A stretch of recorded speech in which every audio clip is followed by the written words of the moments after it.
Thibaut Vinci, bonjour. Bonjour Olivier. Alors vous venez d'être désigné également président de la Fédération du Bas-Rhin.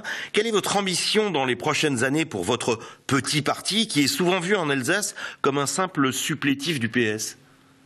Petit parti, oui certes, par rapport au PS, mais grand par les idées.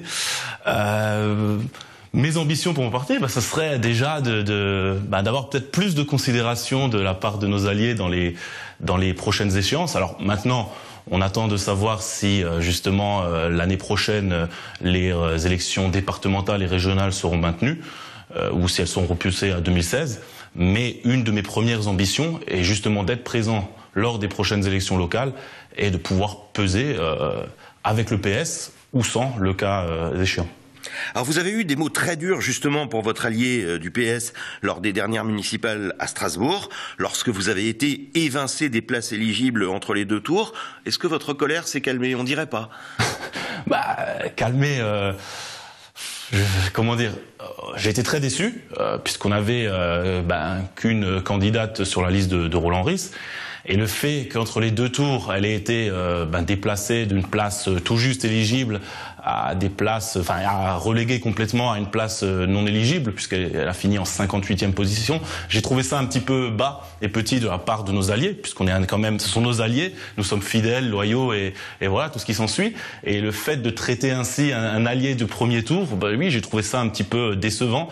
Et c'est vrai que c'est très difficile, puisque j'aime mon parti, j'ai envie qu'il existe. Et comme on sait en politique, on existe si on a des élus. Donc voilà. Alors la prochaine échéance, elle est dans 9 jours seulement. Il y aura 23 listes aux élections européennes dans le Grand Est. Et pourtant, vous n'y serez pas. Une occasion ratée ou la preuve que vous ne pesez pas lourd dans ce Grand Est? Alors, comment dire, il y a eu des accords nationaux sur toutes les circonscriptions, les grandes circonscriptions des européennes. Le PRG a l'honneur d'être tête de liste dans le sud-ouest. Donc, suite à cet accord-là, c'est vrai qu'on ne pouvait pas non plus être présent et conduire toutes les listes PS-PRG. Maintenant, c'est vrai que je trouve dommage que dans le Grand Est, on n'ait même pas un candidat en place non éligible symbolique sur cette liste. Donc oui, pour moi, c'est une occasion ratée, d'autant plus que notre parti sur les questions européennes est selon moi le parti le plus à même de parler d'Europe dans la majorité présidentielle. Donc oui, pour moi c'est une occasion ratée et là aussi une petite déception. Vous suivrez tout de même les consignes de vote nationales de votre parti et vous direz donc parmi les 23 listes qu'il vaut mieux voter pour le PS? Ah oui, bien sûr. Nous les soutenons. Le logo est d'ailleurs sur les affiches et les documents officiels. Après, je me répète, mais c'est vrai que un petit candidat symbolique sur la liste aurait pu faire la différence. Et en plus, ça aurait été une façon d'être encore plus visible.